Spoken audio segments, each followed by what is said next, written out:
G'day, this is Captainoob and this is the WH-MK22 Heavy Machine Gun Redux mod. This mod contains two standalone heavy weapons for you to use. They're added to the level list and into vendors, so they're pretty easy to find.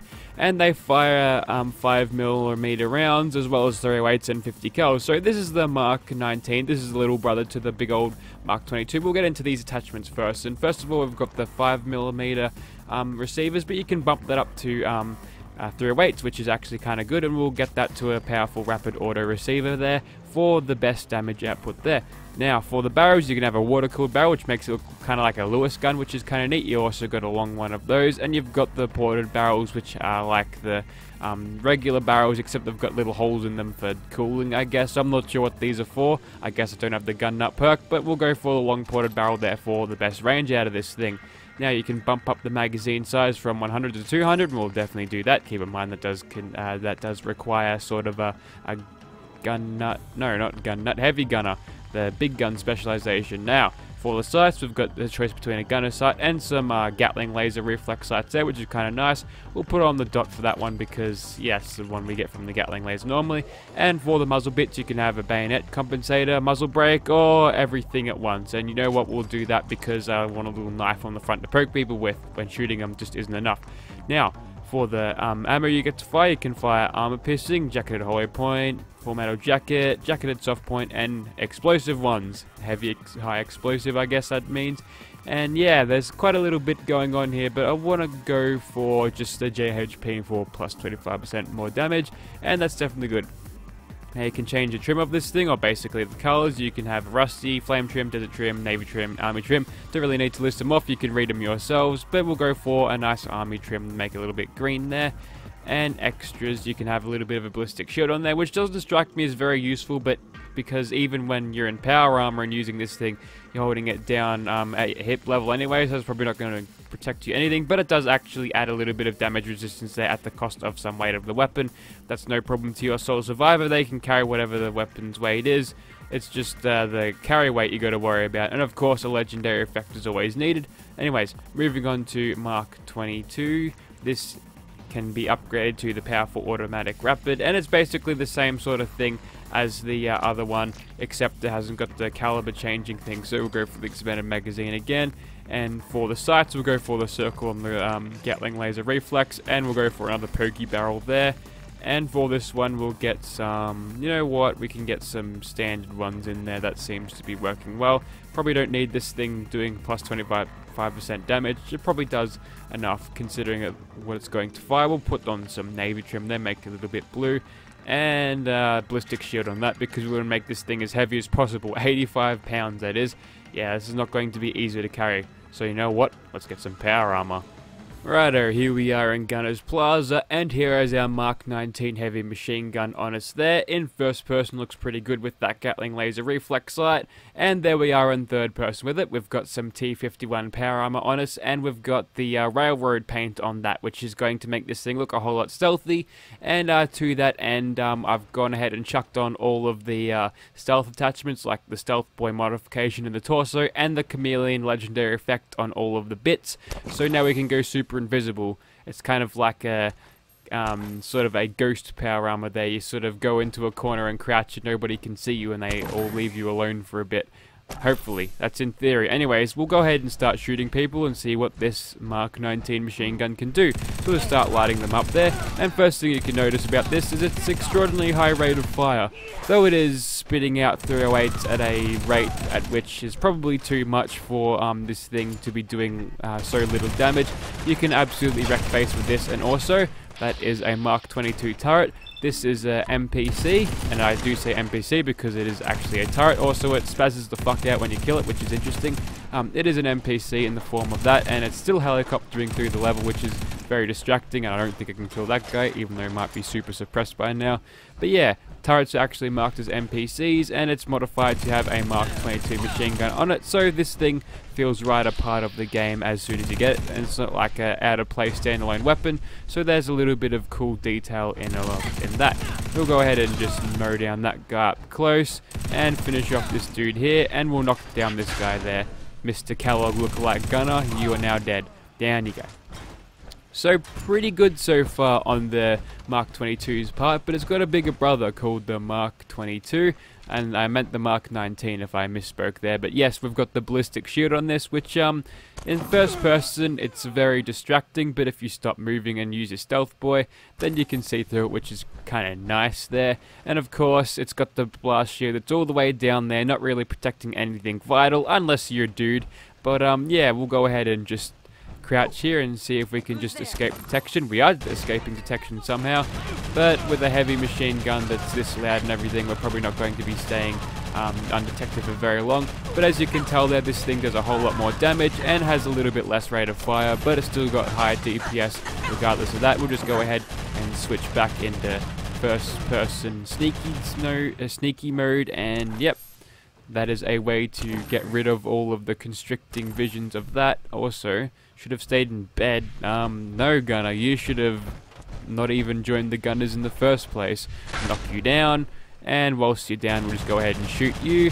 Thank you, weird camera perspectives there, for making me miss that guy several times, but that's fine. We'll quickly run around the corner there and have a little bit of look at the goofy pain train running animation with heavy weapons. That's kind of weird, but anyways, we'll go ahead and keep sprinting here and knock down this Gunner there and drop her a fusion core with the alt button there. Just there we go, she's nice and dead. That's a thing that I rarely see people doing. If you've got the fusion core ejection perk, you can actually drop them out of the back of your power armor just with the alt button. You just have to make sure you've got no grenades equipped, then it'll just pop out of your armor there, and it's kind of a waste of a fusion core, but if it's very low percentage, then it's a good get out of jail free card if you can use it right. But as you can tell there, I didn't really need it. This thing is quite good enough there, and I'm pretty safe to say that we can carry this thing without the use of power armor, because buff out exists, I guess. Yum yum yum yum yum yum yum yum yum yum. See, we are strong enough to carry this thing without power armor there. And look at the size of the thing compared to just your standard glass at the regular size. Oh my god, this thing dwarfs you. But anyways, we'll get stuck into these super mutants now and probably get the gun barrel over the escalator so we can actually hit him. We'll switch to first person here, just so we've got a little bit of a better field of aiming, which is completely false. I just did that so I could center the camera a little bit easier, but using this in third person is probably the best way you want to go there, as long as the targets aren't close enough to distort where you're aiming where the camera is, then you're fine. And as you can tell, this is tearing through super mutant tank lords, which is a brilliant thing because these guys are on the list of being the most annoying enemies to fight in the game because they're so tanky. And also that guy had a legendary mutant slayer weapon. How convenient of him. Also, was he planning a mutiny with that weapon? Who knows? We'll go ahead and quickly finish off the glowing mutant hound there with the Mark 19 here. As you can tell, in terms of damage output, the Mark 19 does a little bit less damage and kills the super mutant warlords quite slower than the Mark 22, so it's inferior, but it's a little bit lighter there. So if you're less free on carry weight, or not free on carry weight enough to carry this bad boy around, then that is a nice alternative there. God knows there's no other good friggin' heavy weapons in this game. I'm looking at you, minigun. Anyways, we'll quickly finish off that super mutant there. We've got a couple of headshots on him, which is nice. 308 damage there. Very, very context-sensitive damage numbers there, even though this thing's firing 50 cals. Also, that super mutant just did a flip as soon as he died there, and I was expecting the same from that one. I wanted him to tumble down the stairs in a comedic fashion, but it didn't happen there, so we'll just have to imagine it all happened in our minds. Alright, now we'll quickly finish off Mr. Skirmisher there. He's not nearly as strong as he needs to be to tank all of this, but super mutant... Oh, really? The Rad Roaches won some of this. I guess it didn't last very long now, did it? And we'll quickly finish off Mr. Super Mutant Warlord there after knackering the fuck out of that shopping trolley filled with guts, I think.